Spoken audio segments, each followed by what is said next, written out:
सम्मानीय प्रजापालक किसान साथियों, सादर जय बलराम। मैं आपका दोस्त गया प्रसाद खोरे, गांव दामोदरपुरा, तहसील खिरकिया, जिला हरदा, मध्य प्रदेश। साथियों, आज हम एक ऐसी फसल की बात करेंगे। आज ऐसी फसल के वीडियो पर हम बात करेंगे जिसका हमारे किसान साथियों को बेसब्री से इंतज़ार है। जो मुझे जानते हैं, उनके कमेंट फ़ोन कॉल भी हैं कि आप जल्दी से जल्दी उस खेती के ऊपर वीडियो बनाएं। तो साथियों, वो क्या खेती है जो साथी महीने, 1.5 महीने, 2 महीने पहले से उसकी तैयारी में लग चुके हैं। वो ऐसी कौन सी फसल है जो सबसे कम देने में सबसे ज़्यादा पैसा देने वाली फसल है और सबसे ज़्यादा लागत वाली भी है। ऐसी कौन सी वो फसल है जिसने हरदा जिले को पहचान दिलवाई है?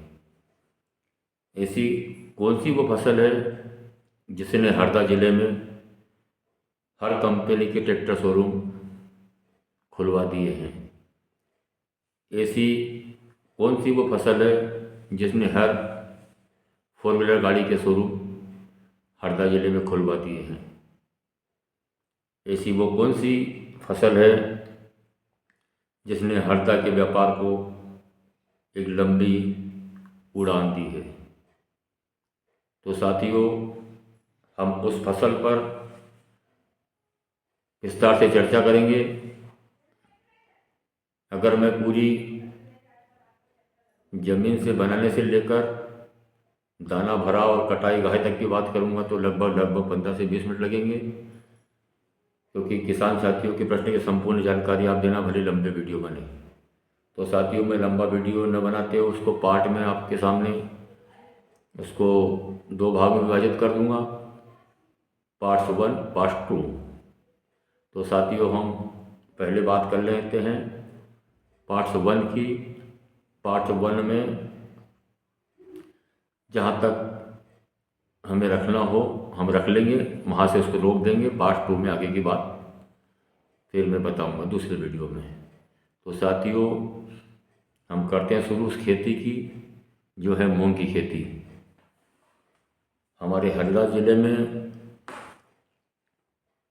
काफ़ी रकबे में मूंग लगता है, काफ़ी रकबा भी बचा भी है। इसमें हमारी खिड़किया तहसील अभी छूटी हुई है। हमारी खिड़किया तहसील अभी गेहूँ चने के पानी के लिए भी तरस रही है।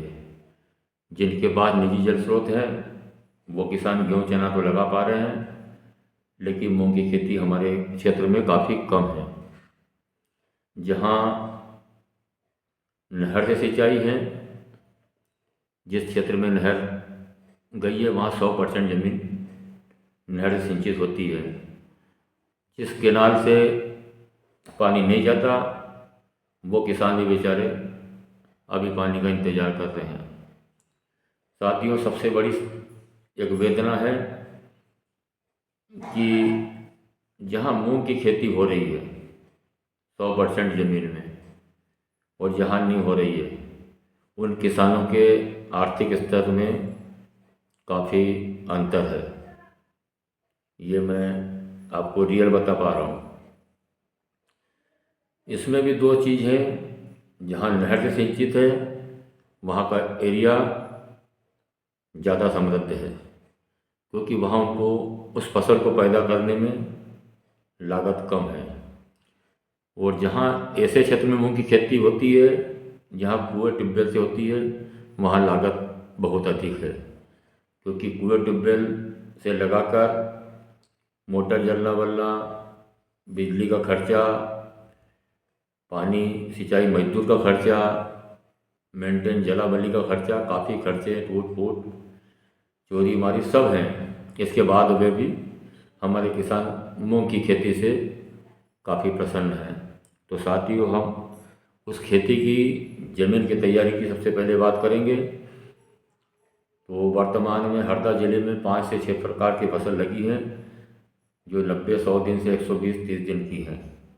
तो साथियों, उसमें अभी वर्तमान में सरसों फसल भी लगी है, चना फसल भी लगी है, गेहूं की फसल भी लगी है, राजमा भी लगा है और चिया सीड भी लगी है और मक्का भी लगी है। तो मक्का की खेती वाले किसान तो बहुत कम मूंग की खेती करते हैं, लेकिन गेहूं की खेती वाले किसान काफ़ी मूंग की खेती करते हैं।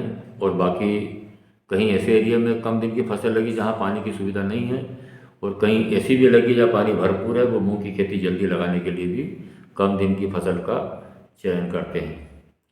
तो साथियों, कंडीशन के हिसाब से आप खेती चयन करें। अगर मूंग की खेती करना है तो वो हिसाब से आप फसल की पहले प्लानिंग कर लें, ताकि आपको मूंग की खेती से बेहतर आमदनी मिल सके। तो हम बात शुरुआत करते हैं ज़मीन बनाने की। तो साथियों, जो भी फसल हमारे पास लगी है वर्तमान में 5-6 फसल में से जिनमें हम मूंग लगाना चाहते हैं, उसको हम सबसे पहले तो तोता कल्टीवेटर करते हैं।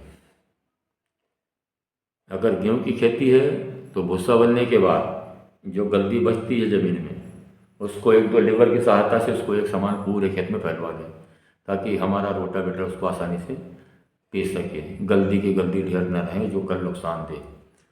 तो साथियों,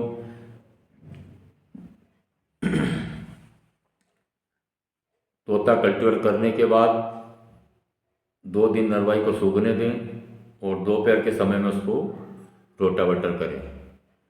तोता करने से मेरा मतलब है, काफ़ी किसानों का ऐसा प्रश्न भी रहता है हमेशा कि तोता कल्टीवेटर क्यों करना है।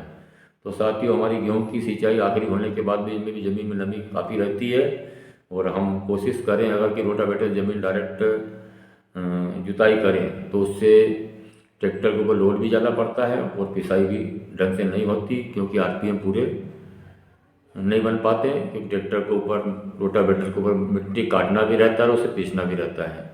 अगर ऐसी कंडीशन में हम अगर रोटावेटर तोता कल्टीवेटर करके ज़मीन को छोड़ देंगे तो रोटावेटर को सिर्फ मिट्टी को पीसना है, उसको ज़मीन नहीं काटना है। इसमें गहराई न लेकर ऊपर ऊपर अगर रोटावेटर चलेगा हमारा तोता करे हुए खेत में, तो एक ज़मीन में जो नीचे नमी की लेयर रहती है, वो लेयर के ऊपर भी हमारा रोटावेटर नहीं जाएगा, तो हमें उसका फ़ायदा मिलेगा।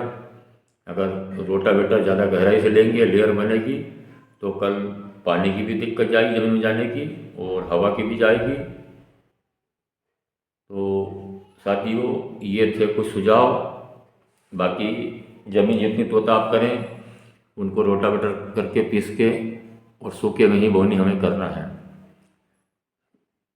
कोई भी खेती जो भी खाली हुई अगर आपने तोता कर दिया है तो उसको आपको बारीक पीसना ज़रूर है। अगर आप बारीक नहीं पीसेंगे तो इसके 2 नुकसान आपको देखने को मिलेंगे। अगर आपकी ज़मीन में डिग्गर रहेंगे तो गर्मी में काटने वाले, चबाने वाले, चूसने वाले काफ़ी कीड़े में मूंग की खेती में आते हैं। जो डिग्गर के नीचे उन्हें नमी स्टोर रहती है, उस नमी में वो पूरे दिन रहेंगे। आप स्प्रे भी करेंगे तो वो नहीं मरेंगे।